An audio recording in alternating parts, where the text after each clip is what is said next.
Hello, and welcome to GBH Amplifies the Bay State Banner. I'm your host, Ronald Mitchell, editor and publisher of New England's Bay State Banner News. We are here today in GBH studios in the Newsfeed Cafe in the main branch of the Boston Public Library right here in Copley Square with our live audience. Woohoo!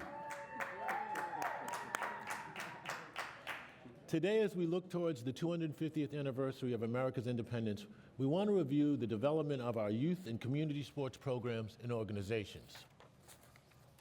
Boston is one of the most historic sports cities in our nation.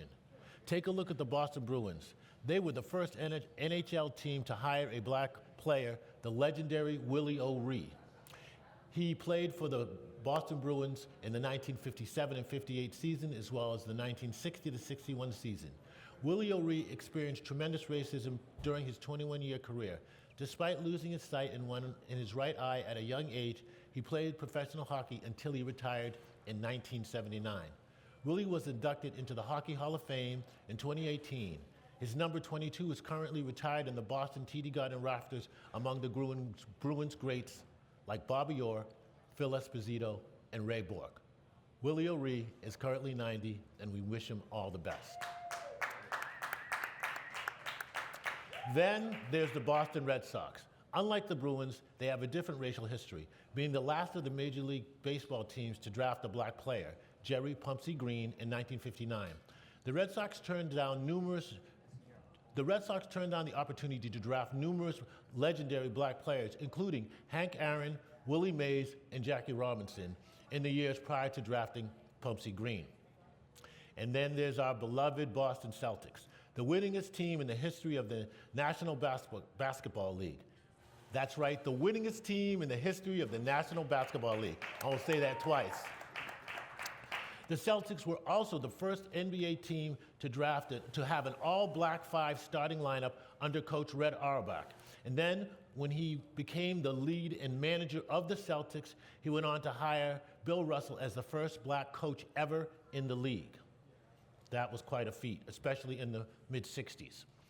Then there's the New England Patriots, known as one of the most Super Bowl winning teams in the NFL. Can I say that? One of the most Super Bowl winning teams in the NFL. But one of the most spectacular stories actually took place in the early years when they were known as the Boston Patriots. They hired a young black athlete called Ron, whose name was Ron Burton. He was one of the first black players in the National Football League. And though he was an amazing player, his family has actually still managed to contribute to the Boston sports community through his Ron Burton Youth Training Village that he created and is run by his son, Paul Burton. Also, his other son, the legendary sportscaster Steve Burton, here at CBS Boston. And now, 2 generations later, Steve's daughter, Kayla Burton, is an NBC, Boston, and ESPN sports analyst, and one of his other daughters, Veronica Burton, is a WNBA professional. But as the legend goes, Ron Burton tried out to join his high school football team, but the coach refused to give him a uniform, referring to him as, quote, less than nothing. But Ron, refusing to accept the racism that society tried to use to hold him back, he started running and working out every day until his skills and value could not be denied. That is just one of the many examples of how youth sports can affect our community in positive ways for multiple generations. So I want to thank all of my guests for joining us today. Today, as we sit down, today we are going to sit down with some of New England's most prominent youth and community sports program directors to discuss with them the current climate of community sports. Youth sports is often seen as a way for many families to access the greater opportunity for higher education and wealth. It is also a way for us to lead us to better health and development for our children. So joining us today, on my right, is Alex Richardson, Career Development Manager for the Base, one of Boston's most prominent and New England's most prominent baseball programs.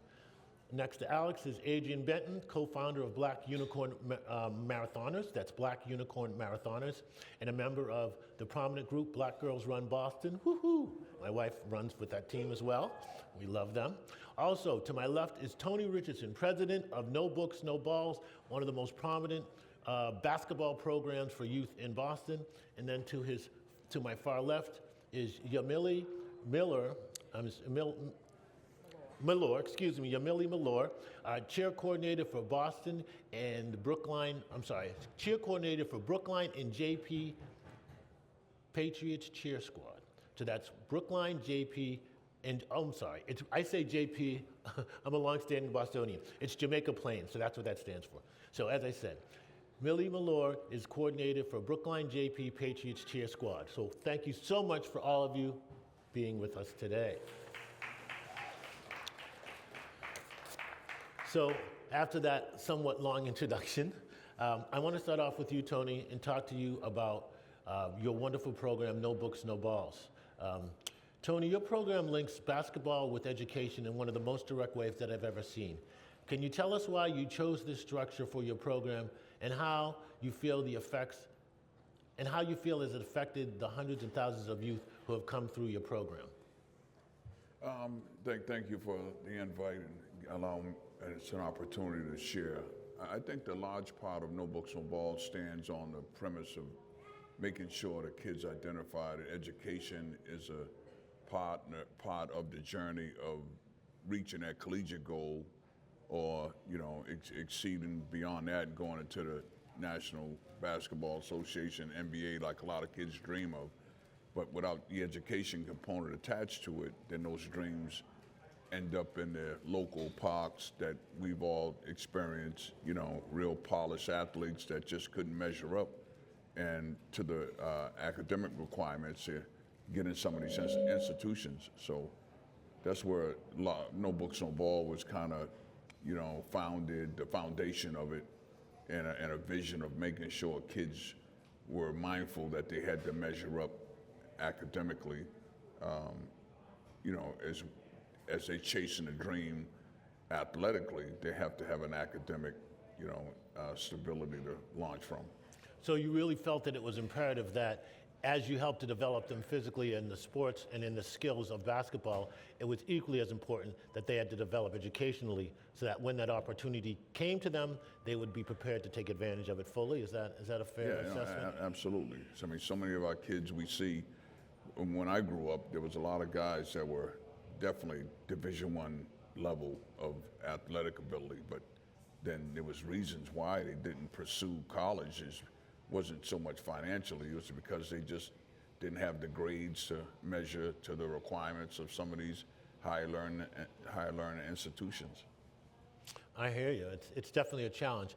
As a father of two relatively successful college-age athletes, I've watched their development over time. And I also saw recently that you were at the NCAA championship game earlier this week down in Indiana. Those were great seats. Was that third or fourth row, by the way? Saw you on TV. That was a kiss and a curse. Yeah. Well, yeah, everybody knew where you were, but amazing game. But seriously though, there's been a lot of change in the NCAA recently, especially with the new NIL rules. What do you think are the negative effects of the changes, and what do you think are some of the positive effects? The positive effects are that, finally some of these kids are getting compensated for all of their, attributes that they pour into the NCAA platform. They're making millions of dollars off the platform of a lot of these athletes. Well, it's $1 billion industry. It's $1 billion industry. Absolutely. $1 billion, beyond millions. But some of the negatives are, they have to create guardrails for that pathway, because now the coaches are disturbed about how they can manage a team with the NIL opportunity. The portal just adds more kind of chaos to the whole platform. So I think it has to be a lot more structure, a lot more guardrails, some rules and regulations that they can and can't do. Kids are just jumping from team to team. The financial opportunity, once that presents itself, then kids look at that as a bigger, opportunity to move without any commitment to the program that they may have landed in. I also think watching my children navigate collegiate basketball as well is that a lot of times when a coach would select a player for the team back 5-6 years ago, before these rules, you couldn't transfer without sitting out a year. So the players that went on the team as a freshman would be developed and would have the opportunity to play as they got to the later years. Now what I find out is a lot of coaches are just re-racking their starting five every season because of the flexibility of the portal, and that certainly creates a challenge for those players who deserve the opportunity to be developed. The red shirt rule was that what you just described was something that kids knew, that if they transferred, they had to sit out. They redshirted a period before they were eligible to play. And then the other layer of it is a lot of these agents are really using these kids as representatives just to negotiate better deals. But now look at this salary. An NBA agent probably gets 2 to 5% of the negotiated fee. A college agent gets 20%. So it really changes the dynamic. Changes the dynamic. So now their vision is they want to negotiate the best contract possible for whatever team or organization is going to give it to them, so they can walk away with a better. So not necessarily what's best for the athlete, but what's best for them. The financial motivation is so great. Yeah, maybe not all of it, but some of it is in existence. Yeah, well, that is a good point. Now I'd like to turn to Adrian Benton, co-founder of Black Unicorn Marathoners and a member of Boston's group Black Girl Run, which is actually a national organization. So let me say, Black Girls Run Boston. Adrian Benton, the Boston Marathon is fast approaching and is our nation's most prominent marathon. I definitely think we could say. Please share with us the history of your organization and how Black runners in the Black running community take part in this legendary race. Yes, well, thank you for having me here today. Very pleased to be here. The Black Unicorn Marathoners, we started officially as Black Unicorn Marathoners probably about 4 years ago, but prior to that, we were having a meetup of people of color who were running the Boston Marathon, and so we're in our 12th year this year. And part of our objective is celebration, to make sure that runners of color, in particular Black runners, are welcome to Boston, and that they know that there's more to Boston than just Back Bay. We're bringing them over into Roxbury, Dorchester, Mattapan, also trying to bring some of the income that the marathon generates to some of our restaurants and other parts of Boston, so people can really get the full breadth and depth of the flavor of Boston. But in addition, it is to recognize each of these athletes, to make them feel like home, to give them some extra fuel when they run on Monday. This year, the marathon is being held on April 20th, which is Patriots Day. But we want them to feel like they're home. Even if you live here and you're running the marathon, or you're coming from overseas or someplace else in the country, we want you to know that you belong. And so we have a celebration. Our celebration is on April 18th. The doors open at 2 p.m. at Roxbury Community College. The public is open, is welcome. And everybody is invited to celebrate these athletes. We'll have a procession of the athletes, so they get to come in Olympic style and really just get their joy on. I have seen it. I was there last year, and it is quite a wonderful procession. Marathoning is one of the most international sports that there are in this country. Can you share with us some of the countries that these athletes come from? Because I know many of the Black athletes are from many countries all around the world. Yes. Share with us some of the diverse origins of these athletes. Basically, you can probably find Black athletes in every country. I mean, there are Black people in Japan that come to run the Boston Marathon. So, but a lot of our Black Unicorn members are in Europe. So we're talking France and Germany and also the UK, places like that. Probably from almost every state, we have representation. But we just provide a home, and running has become such an international sport, and also has become more of a sport to the non-elite athlete. A lot of times people look at all the professional athletes, but now the sport is really getting wider. People do it for health, people do it for goals and different things. In fact, for me, running the 6 majors, for example, I still have Tokyo to run. But it's gotten me to London, it's gotten me to Berlin. I've run New York a few times, I've run Boston a few times, and also Chicago. So it definitely helps to expand your world. That is really a wonderful thing. I'd like to now turn to Yamali Milor. How are you doing today? Right. And Yamali is the cheer coordinator for Brookline Jamaica Plain Patriots cheer squad. Women athletes have always had a challenging time trying to get equal funding and equal pay in all levels of youth and as well as collegiate and professional levels. So as a director of an all-women's team, tell us how you and your cheer squad compete and what it is like to prepare these young adults to compete at the top level in your sport. I wanted to thank you for having me out here today and to discuss your cheer. It's very important that these young ladies know that their worth, their value, and their empowerment. What in youth cheer, what we realize is that cheerleading, people always do not recognize it as a sport, first and foremost. And oftentimes, even just in getting funding for them is challenging. But when these young ladies come to us at BJP, we work on building leaders. We help them establishing who they are. And we have coaches that are mentoring them. That being said, as they get older, they start getting older. We service till 18 years of age. And at that 18 years of age, they're starting to realize, hey, I have to make a decision to go out to the community and go into colleges. When we're writing these recommendation letters and they're coming back feeding us, hey, we're not getting any funding because cheer is not recognized as a sport. So what do you do then? So we encourage them, hey, let's try this avenue of finding funding. When you're writing grants and you're asking sponsors to sponsor a cheer team, there's a huge challenge. They'll sponsor our football team, but they'll not sponsor a cheer team. Why is that? So I'm having to go back and telling them, hey, explaining what we do, why their worth, and our work is just as important, because these girls are out here when they compete. Last year, in the last 2 or 3 years, we've taken these girls to nationals, which was in Florida. They won first place. Just 2 months ago, we went to Atlantic City. Our youth won, division champ. But once again, it was challenging just to get them there. So how do we change this system? Financing is a huge piece. Money supports, but we do not turn any child away from that or any youth.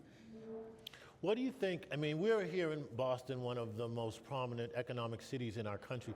What do you want to tell those different corporations out there who are watching about how they can support your program and why it's important to support an all-women's athletic team? What does your program instill in these? I know you touched on it, but what does it really instill in these young women? It instills their worth, their value.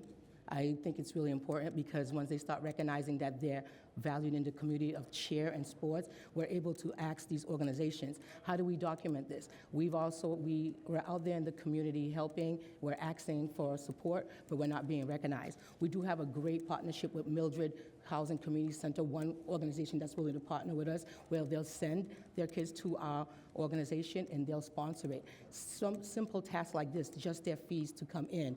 The fact that when they're traveling, they're not able to travel because they do not have that fee to pay to travel. But we at Brookline will not allow, Brookline Jamaica Plain, allow that to happen. These children will find a way to make it happen, but we do need organizations to step up their games. Recognize cheer as a sport. Recognize that these girls have something to show and to explore on what they're learning. I do want to talk about the piece that these girls too, we have a scholar program in our organization. We're able to have 28 scholars recognized this year through our Pop Warner, Brookline Jamaica Plain Pop Warner organization. So we're doing things where we're balancing education and personal experiences of life experiences. We need for people to realize that we're out here doing this work with these children. We want to keep them off the streets. We want to keep them dedicated. We want to keep them motivated. Because through cheer, we have our coaching staff who are educators, who are teachers that are able to support them and help them. We're not just a cheer team. We're a support and a lifeline for some of these children that are out there. So that's one of the things. So sponsors it would be helpful if sponsors could step in the game so we could explore them to more. One of the great opportunities last year was the fact that the HBCU that came to Massachusetts, we were able to have tickets. We took these young girls to see and explore, hey, this is where you can be. And there's a life outside of cheer and inside of cheer. When you work hard, you could be there someday. And you can take that skill on into your college, into your college career. Well, I want to congratulate your team on its success. You guys have had a great record over the past few years of winning, and I want to congratulate you on how you empower your youth, the young youth in your program. So thank you for that. Thank you. Now I'd like to turn to Alex Richardson, who is the Career Development Manager for the base here in Boston, one of New England's major baseball programs. Thank you so much for joining us. Thank you so much, Ron. Appreciate it. Baseball is often referred to as America's pastime, and can you share with us how your program got started? I know that the original founder of the program was Robert Lewis, who was one of Boston's most prominent community leaders. He was head of the Boston Foundation after he left the base, and now he is currently the president of the Boys and Girls Club of Greater Boston. I know the program is now run by his son Steph, but what was the origin of this baseball program, and how did you know how it came about? Yeah. I mean, before I kind of dive deep into our history as a whole, I do want to recognize the three other just amazing organizations that are doing such creative, innovative, impactful work here in the city. I think that's what makes Boston unique, right? You have so many people who truly just give a damn, right? Give a damn about young people. So I do want to recognize that across the board here. So for us at the base, I mean, it started in 1978. Robert Lewis Jr. Was living in Via Victoria community, and there was a group of young athletes who were playing pickup baseball, right? Which is something you don't really see as often in present day. It goes back to the Sandlot days. And they asked him, they said, hey, we need a head coach. We want to enter a league, but we need a coach. So Robert, at the age of 18, he decided, let me coach. The year after that, there was more young folks. He had to get more of his friends. And then it just continued on up until 2013 when Robert made the decision to step aside from the Boston Foundation and just dive deep into this support of young men and young women using sports as a pathway, as an avenue to create the next generation of amazing citizens, right here in the city of Boston. So that was kind of the origins behind it. And in 2013, we became a nonprofit, and we've grown throughout the years. So we do baseball, we do softball, we also have basketball.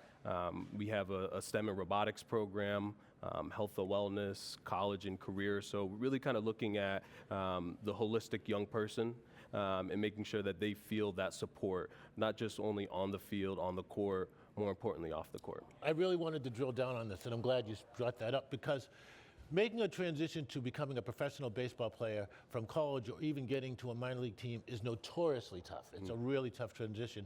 So what are the skills that your program teaches them, and how do you help to focus these young adults to transition them to a positive future? Yeah, I mean, just being a student athlete, and we all had dreams and aspirations of making it to the professional level, and we took it as far as we could, right? And some folks are more blessed to be able to, achieve that dream, and some folks are able to use the resources, the life lessons from the sport to be able to transition it into the workplace.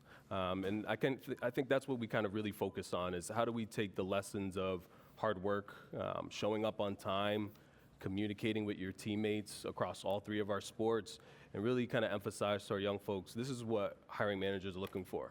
They're looking for a team player. They're looking for somebody who is going to put in the work after hours, where you might be working a few hours unpaid, but ultimately that is how you are going to climb up the rankings. And it's the same mentality that all of us here on this panel instill in our young folks, and we just kind of really echo that. So sports is what gets them into the building, but ultimately our goal is when they leave this building, they leave the base, they are just ready, prepared, and more importantly confident in their next steps in life. Great, that is good. That's great. Tony, I want to lean over and chat with you for a minute. Talk to us about the number of students who have come through your program. Do you have any idea how many students you've affected? Well, when you say 35 years, and we're serving roughly 500 to 1,000 kids a year. Wow, so the tens of thousands, Yeah, tens of the numbers thousands. is, you see so many of them when you forget about them in the course of their, aging out of the program, but when you see them in their life, in supermarkets and shopping malls and Share with us some of the success stories or some of the things that have moved you most about some of your players. Well, just recently, just being down at the NCAA finals and flying down, didn't know he was coming, but I would have thought he would. UConn alum, Shabazz Napier. Shabazz was one of my kids from 5 years old. Grew up with my youngest son. They were of the same age, so they had a strong relationship over the years, but seeing him down, meeting up with him, he invited us to an alumni luncheon when we were down in Indianapolis, but just to listen to him introduce us to some of his peers as a program that, nurtured him and really gave him his foundation. And then one of his good friend of his that played with us, Stephon Lockwood, he came down to just fellowship with Shabazz, flew down with him, a buddy of his. Now he's a police officer, was a prominent football player, played basketball. So like the gentleman just mentioned, sports just really gave him a foundation of nurturing his social skills, building relationships with his peers. Now he's a grown man now, a police officer for the Boston Police Department, and just talked about how his role in the police department is community service. He's a community service police officer, and he talked passionate about how he, just really was so overwhelmed with how he was able to give back to kids and schools. He goes into schools and speaks, but just watching his karma as a grown man now, you remembering the foundation that we gave him. You can be what you see. If I always tell kids in our program, if you see it, you can be it. He remembers seeing us pouring in to kids, himself, as well as His peers, and others. So now he comes back and he can remember how he was kind of nurtured. Now he's giving back. So those are the more rewarding stories and rewarding experiences. When I see a kid like Shabazz, that he was a two-time NCAA Division I champion. Yeah. And I looked at that game and seen the electricity in that arena, 70,000 people, and I'm saying to myself, this kid played on this stage, that's an accomplishment on any level. That's an accomplishment. That is an amazing story, and thank you for sharing that. I want to turn now to you, Adrian. We know that track and field historically has been one of the venues that has been most receptive to black athletes, even during segregation. Why do you think that is? Well, one differentiation we have to make is that, yes, for the 100-yard dash and for shorter distances, but for the distance races, we're talking 5K, 10K, half marathon and marathon, not so much. Well, except for the Africans who win every marathon. Right, but even that is a fairly recent phenomenon, if you think about it. The Boston Marathon, we're having the 130th Boston Marathon this year. That's 130 years. Yeah. Right there. Yeah. Not counting the organization, but that's 130 years of marathons. So when you think about the Africans dominating the sport of distance running and all of that, it's fairly recent. You're talking the 80s. It wasn't until the early 70s when they allowed a woman to run, correct? Yes. And she wasn't quote unquote allowed. She ran and then forced them to accept the presence. One of the marathoners that we celebrate is Marilyn Bevins. Marilyn Bevins was the first U.S.-born black woman to run a sub-3-hour marathon, and she actually did it at the 1975 Boston Marathon. Ah, okay. And she ran Boston because she didn't really have any other races that were close to her. She's from Baltimore, but she went to college at Springfield College. She was working on her master's in teaching. And so, well, in education, I should say. And so she was like, oh, there's a marathon. I'm going to run Boston. And she did a sub-3-hour marathon. And as a matter of fact, she is still the only U.S.-born black woman to place in the Boston Marathon. She placed second in 1977, and she'll be here next weekend. Wonderful, wonderful. In Boston. Do you know how she ended up choosing marathoning and why running? Basically, she started running in high school and then college. And then when she went to Springfield College, she actually just worked out with the men's, track team and basically took off from there. She has won several other marathons around the country. She's now 76 years old. She still runs and she still coaches.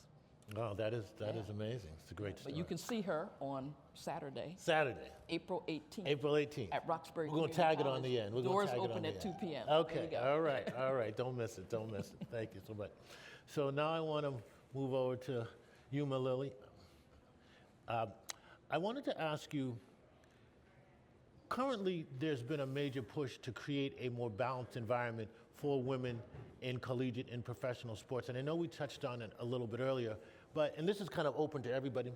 Do you see a change in the current environment for women athletes? Do you think that it's changing, or do you think it's not changing fast enough? What's your take on the current environment? The current environment, my take, is not changing fast enough. I really believe it's not just in the feedback and just, I do have returning athletes that do come back and talk to me, and they'll talk about their experience and how it's difficult. I've reached out to a couple other, members, and we have this conversation all the time, is that it's still a challenge. Whether you're doing cheer, whether you're doing basketball, it's always a challenge to get funding for women athletes. So what do? We continue to advocate and tell them to, something to advocate, look for funding, do not give up, because they rely on some of these finances to pay for their education. So if they give up, then we lose one, is how I feel. So we motivate them to continue and not to give up. We'll help them, we'll give them the resources. So this is what we're doing on our part, but we're only a small piece of that. And there's a larger piece to supporting youth athletes with his women athletes. And it starts at high school, but it goes into college. It stops somewhere, and there's not enough support on the college level to give them these resources to find the funding. Adrian, as a woman athlete, do you see what do you feel about the trend? And do you feel like there's been enough movement to help create a balanced system to support women athletes, or do you think we have a long way to go? Oh, absolutely not. I mean, there's a perfect example is the recent negotiations within the WNBA and their Players Association, for example. I mean, that was not an easy negotiation for them to go through, and when they have really proven themselves in terms of viewership on TV. It is a powerful, positive, productive brand. Right, in terms of the number of people that tune in, even to collegiate women's sports. When you think about it, they have the resume, they have the credentials, and they should be being paid more because they're putting a lot of money in other people's pockets. Well, it is definitely time that our women receive the equal pay for their work and effort in all elements of our society. I wanted to come back to you, Yamili, for a quick second and to give you the opportunity to talk, because I know that the Brookline Patriots cheer squad is part of a bigger organization. So talk to us about the Pabwana part of the organization that doesn't focus on the cheer squad and some of the wonderful things that you do for the male athletes in that program. Okay, so we're a part of the Northeastern Mass Pop Warner League. So out of that, there's about, I want to say 22, 25 other leagues. So our support comes from our overall league, but also with the Pop Warner, there's a bigger picture because there's a lot of policies, regulations that you have to follow. Finances are always a challenge for everyone, is what we hear across the board. But we also don't want to give up at Brookline Jamaica Plain. We don't want to give up on any child. So we have ongoing conversations on, how do we continue to stay strong as an organization when there's a lot of challenges of finances around the whole community of Pop Warner organizations and youth sports.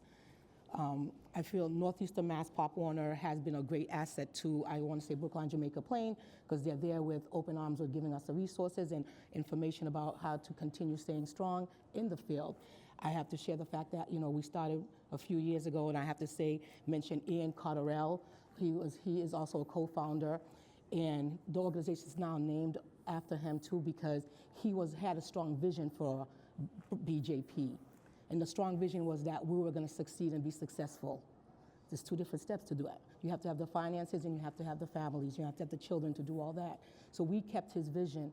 Since then, we're able to say we've served over 200, every season we've had about 220 plus on our field.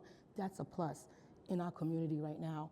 But keeping them on track, keeping them finances, keep them educated. And as I say to that, there's football, there's cheer, but there's more to just being on that field. There's creating and building relationships, and I say that strongly because we do not know the background of some of these children. So when these children are on our fields and we have these coaches that are dedicated to them, they impact these children's lives. And I'll share a story of the fact that I have a cheerleader that she went to college, graduated, came back. She's a coach now. She's my assistant coordinator. She's out there reading their paperwork, editing paperwork. Even she's a coordinator. She's she's out there correcting the paperwork and doing a lot for these children. So she's more than just a coach. She's a teacher. She's a mentor at all times. And that's the vision. But we have to know that finance plays a huge role. With limited funding, you're not able to do so much for all these families. And this is why we're out there. We're at every event trying to raise money. We're also canning. I don't like having children can, but if that's what we need to do to stay open and survive, this is a step and avenue that we will continue to do. Yeah, well, I definitely understand the need for financial support. And before the program is over, we'll give each of you an opportunity to share how folks can donate to the organization and how children can register for it. We'll do it towards the end of the program. We'll also tag your links onto the end of the program so folks who are watching can reach out to you guys in the future. I want to transition back to you, Alex. When I was growing up historically, there were a lot of African-American players in Major League Baseball. But over the past 15 or 20 years, we've seen the emergence of a lot of Afro-Latino players, which is wonderful, but what we also have seen I don't want to say as a result of it, but we've also have seen as a decrease in the traditional African-American baseball player. Why do you think that has happened? And I know Major League Baseball has made a major investment to help curb that trend. Talk to us a little bit about that trend, why you think it's happening, and some of the things that your organization and other organizations are doing to address that. Yeah, I think access. Access is the biggest thing. I mentioned, prior when I spoke, we're not necessarily in the days of Sandlot, right, where you can just, get a group of, 18 folks to play a pickup game of baseball, right? It's a lot easier for basketball. It's a lot easier for football to be able to practice your moves, to throw, to catch with one another. So for baseball, it's a little more unique because of how many individuals there are involved. It requires 2 full teams, And it at least 3 or requires- 4. They're going to run the bases. Exactly, it requires 2 full teams. So, and then also just equipment too, right? We have baseball gloves that cost hundreds of dollars, bats that cost hundreds of dollars, and for us at the base, we're completely free membership. So literally, for all of our young folks, it doesn't cost a dime for them or their families, and I think that's kind of our way to creating a pathway into the sport. And I think in modern day, baseball, it's changed, right? You watched the World Baseball Classic that was on display in so many different countries and players, representing their homelands and playing with enthusiasm, and I'll use the word, playing with a little bit of swagger, right? So being able to, make sure that we're instilling that into our everyday is a big piece of it. So culture is everything. And what do you guys work with the Major League Baseball and this particular efforts that they have? Can you share some of their efforts? Yeah, Some so, of the programs that they're doing to help address the. Yeah, so we partner with, the Boston Red Sox, obviously, here, our hometown team, and do a lot of creative, innovative ways to support one another. And there's a lot of, different clinics that we have going on, but I think as a whole, right, across the baseball industry, I think we could do a better job, right? And that's not necessarily saying that we haven't done enough. I think we could do a better job of it. So that's what we're going to definitely utilize in the years to come, is just growing the game, making it more accepting across all different cultures, making sure nobody feels left out, and being able to use the resources of the Boston Red Sox and MLB as a whole to just promote the game and make it bigger. But then also for softball. Same exact thing. Also for basketball, same exact thing. So how do we just create more access to it? Got it. Do you see, we were talking about women and women in sports. Do you see any trends in baseball and women's professional softball? Do you see those trends and the support for those teams growing? And Yes and no. I would say yes a little bit and no a lot. And Not enough. Not enough. Not enough. Not nearly enough. I'll use a student athlete who's a part of the base from a coaching lens. She got involved and she was a student athlete at Boston College, and she was a All-American at Boston College, and All-American's one of the best in the country, right, at the Division I level. And there is no kind of next level for her. So we're talking about one of the most premier softball athletes across the country at the Division I level, and there's no league. There is no professional softball, right? You can represent Team USA, but, so not enough. Not enough. Not enough. Yeah. Yeah, well, as we often say in this program, there's a lot that we in our community continue to focus on, and we are the answer to our, we are the solution we are waiting for. So I really appreciate all you guys' efforts. Tony, I want to turn to you and talk a little bit more as a basketball savant. We see the National Basketball League and even college players becoming more international. And that, we've got, the European game is very strong, and a lot of their players now are coming over to play in the NBA and coming over to play in college teams. Do you think that's going to minimize the opportunity for for traditional American basketball players, or do you think that the mixing and the international flavor that has entered the game is a positive? Well, they, trying to push it to be more of a global sport, and I understand, in all these professional sports, money rules it all. And when they see the financial benefits and the return that comes from it being a global sport to that degree, a lot of those, international countries want to see some of their players, representing their country in the NBA. But to your question, I think it does minimize that opportunity to a degree. Some people may feel that it just adds or enhances the competition to a great level to compete against international players. But in a lot of those other countries, they have a leg up. Some of those guys are playing professional at 15, 16, 17 years old. So they're under the teaching of that, man-style basketball at an early age. I just wanted to, quickly share a point that the gentleman just mentioned. What I see in Boston, what needs to be more of is, a lot of our young kids being exposed to areas that they've been minimized or limited to reach. The Boston Red Sox, I remember as a kid, I might have been at Fenway Park 3 times in my life. And as a lot of these young adults have never been to Fenway Park. There needs to be a, consistent commitment from some of these professional organizations, even the Boston Bruins. How many kids have ever been to a Bruins game?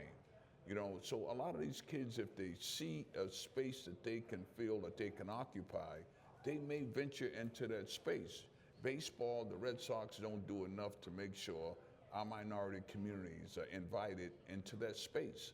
So kids grow up in the city throughout their lifetime, never been to Fenway Park, never been to Gillette Stadium, maybe, make it affordable enough so the football organization could have an area where they rotate communities that they can be invited.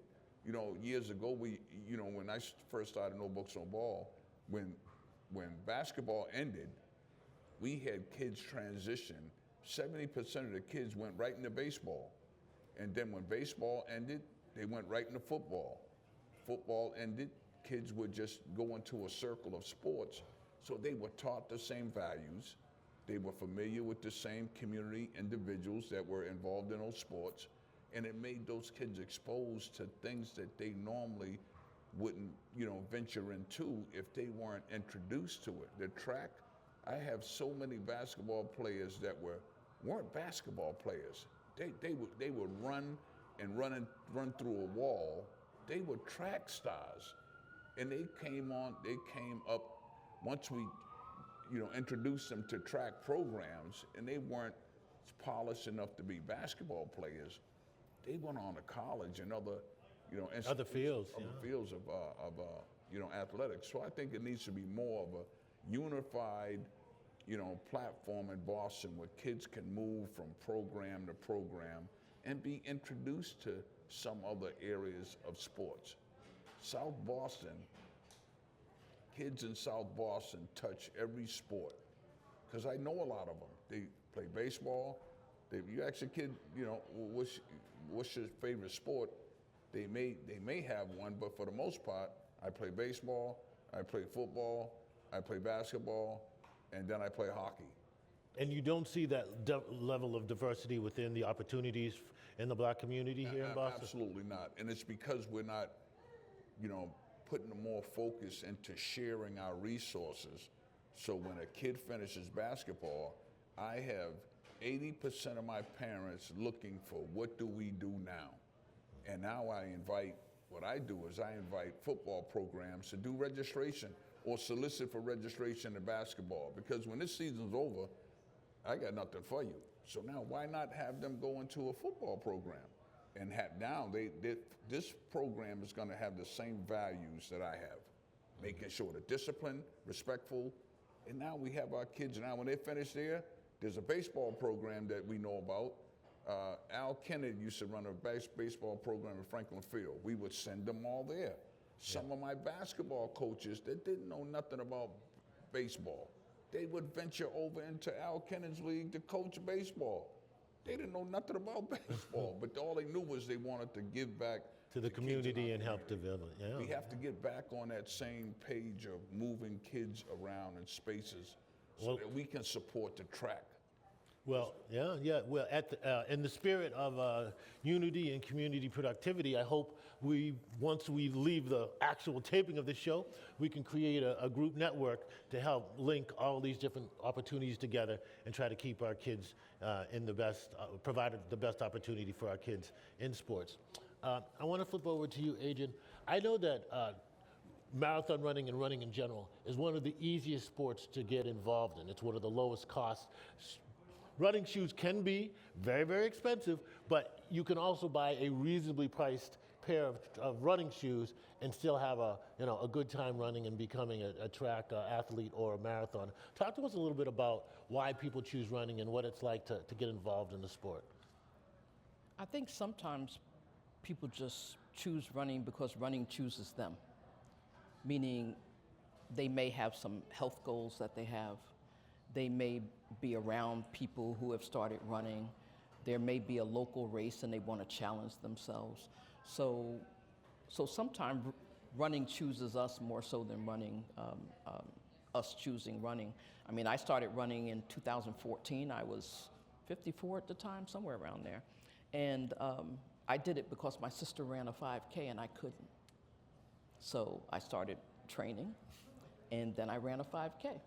So that's how it starts. I mean, I think for a lot of people though is health and wellness, wanting to basically be more fit, get off high blood pressure medication, lower their cholesterol, all these different things, because people are becoming a lot more aware. In terms of the cost of running, that's all relative, right? The minute you say, I want to start running races, then the cost goes up. Then when you start saying, oh, I want to run a race in every state. Now, how many marathons have money. you run? 8. You run 8. I've run 8. And how many different continents have you run on? So far, 2. Okay. 2 continents. But that's There's lot 7, of but I've only marathons. run Yeah, on you 2. run 2. Yeah, Okay. yeah. I've only run on 2. So I'm looking to expand that. I don't know if I'm going to try the 7 continents yet. I'm just trying to get my Abbott 6-star, so I have Tokyo to run. So, There you go. yeah. There you go. Now explain to us the Avid 6-star. Explain to us the significance of that.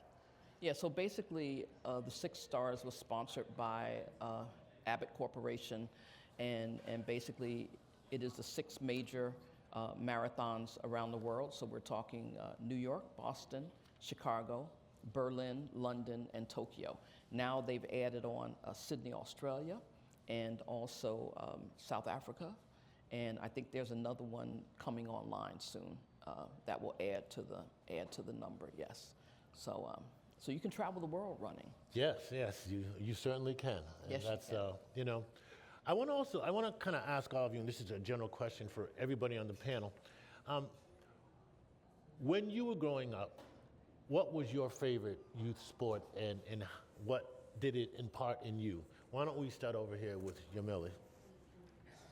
When I was growing up, honestly, basketball. Basketball I was played your thing? basketball.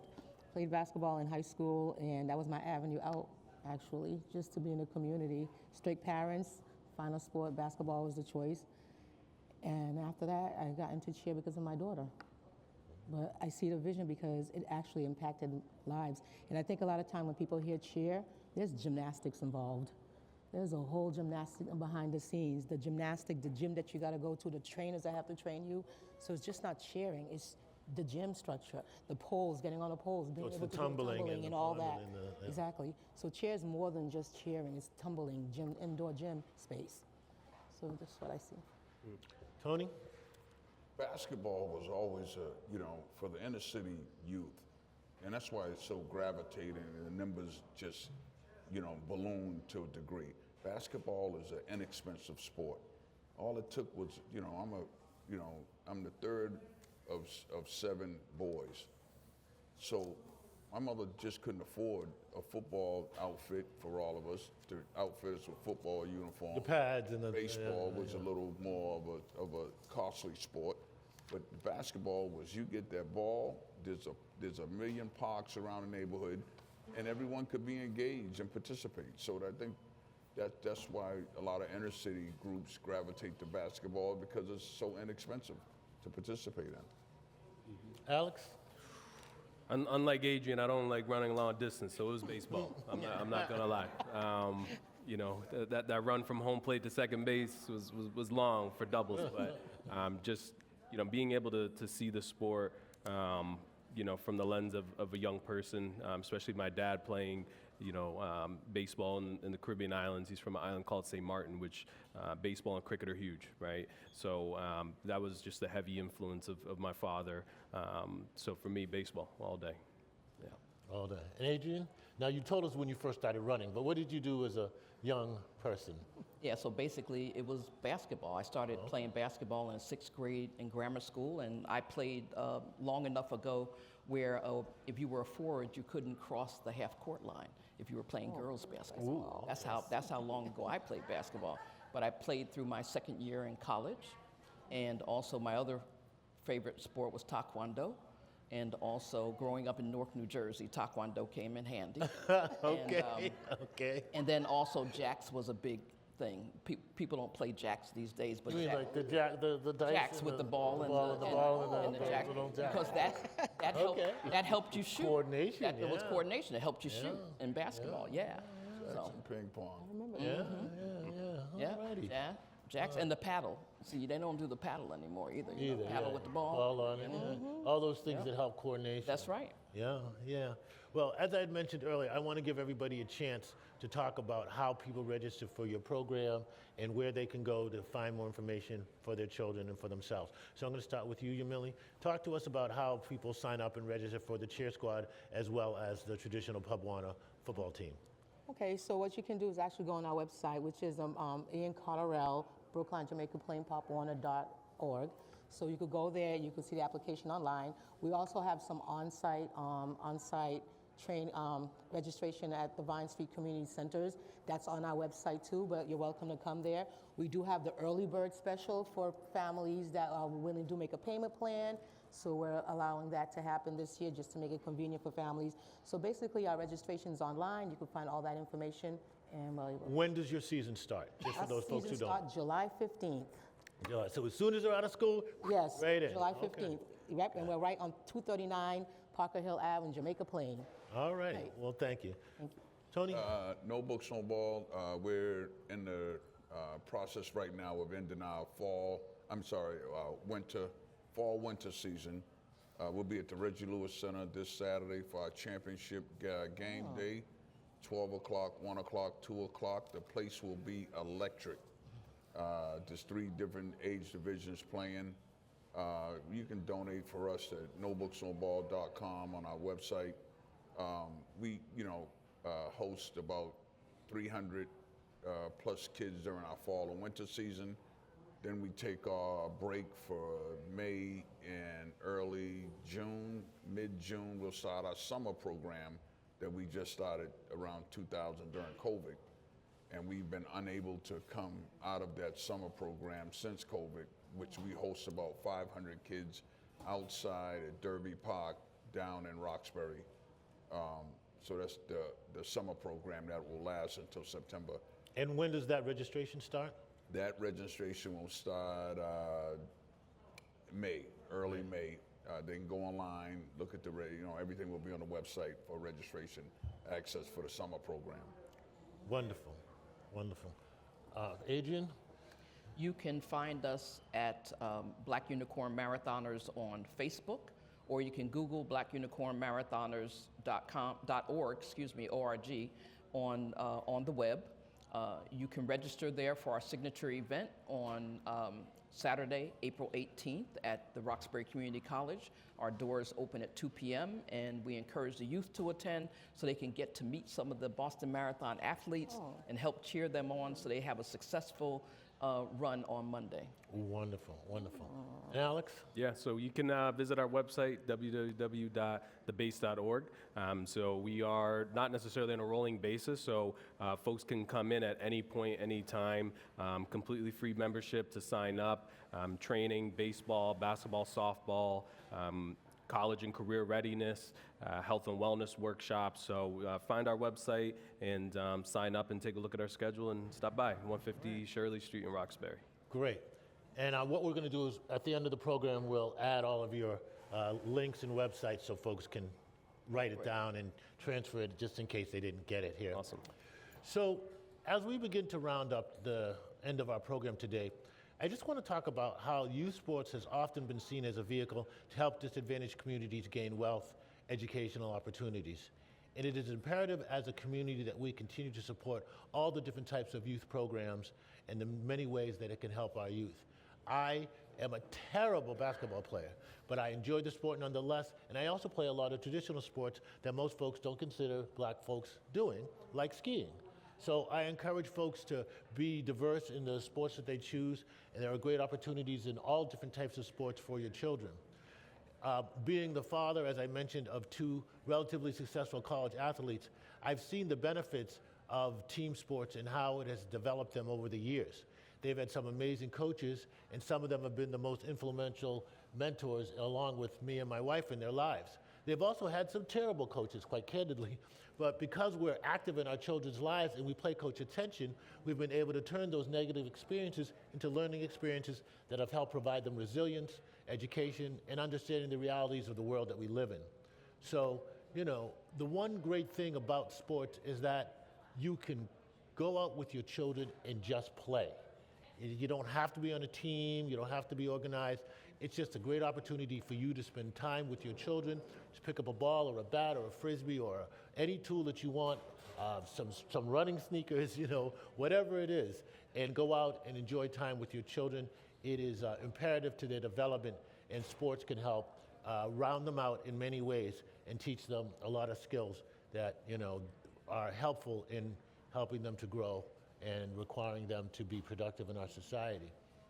I also want to remind everybody that in our corporate world here in Boston, which is a very wealthy city, it is imperative that you, the corporate community, support all of these programs and the many programs in your own community. There's, you know, the children are our future. It's a saying that everybody's heard, but it really, really matters. And providing funds for youth sport is a great way to help your community. It's also fun. It's also something that you can get involved in as well and can help your own health as an adult. So I encourage everybody to get involved and participate in sports in general. I myself transitioned to my new job at the Bay State Banner, and I don't work out as much as I should, so I'm being encouraged by members of my family to get out there. So, you know, sports is a wonderful part of our society, and I'm really excited to take part in that. I want to thank all of you guys for being here. Any parting words, Alex, do you want to send out to our community? No, I would say just pure gratitude, you know, for, like I said, you know, all three, you know, panelists and the amazing work you do. And I would throw out a challenge. I would throw out a challenge to the Boston community as a whole to support the next generation of bosses, the next generation of fathers, of mothers, of amazing citizens. So that's my kind of last words. I want to throw out the challenge. How do we continue to support our young folks? Adrian? Yeah, and I just want to remind everyone that celebration is fuel. Whenever we can celebrate our youth, celebrate each other, we need to take advantage of that, because that's what gives us the energy to move forward in whatever sport, whatever activities that we want to do for our own health and well-being, but also for the health and well-being of others. Great. Just wanted to give homage. You know, No Books on Ball is a nonprofit program ran, you know, fully on volunteer services. So I just wanted to give homage to all those volunteer coaches and individuals that come out and make this program being able to operate for 35 years. Without them, it doesn't exist. Without that support. So I just really wanted to give a shout out to all the coaches that have come out for 35 years and continue to sacrifice their lives and schedules to volunteer to pour back into our community. Well, congratulations for the wonderful legacy of your program. And Yamili? Just wanted to piggyback on what he just said. Actually, it's all about the volunteers. Without the volunteers and the commitment of the people that support us, we won't have a program. So just wanted to recognize them, to tell you the truth. And the other thing is about the connection and staying connected with the community and just the connection with you guys. Thank you. Wonderful. Well, I want to thank all of you for being here. I also want to thank our live audience here in the Newsfeed Cafe in the Boston Public Library. Yeah. Thank you for joining us today.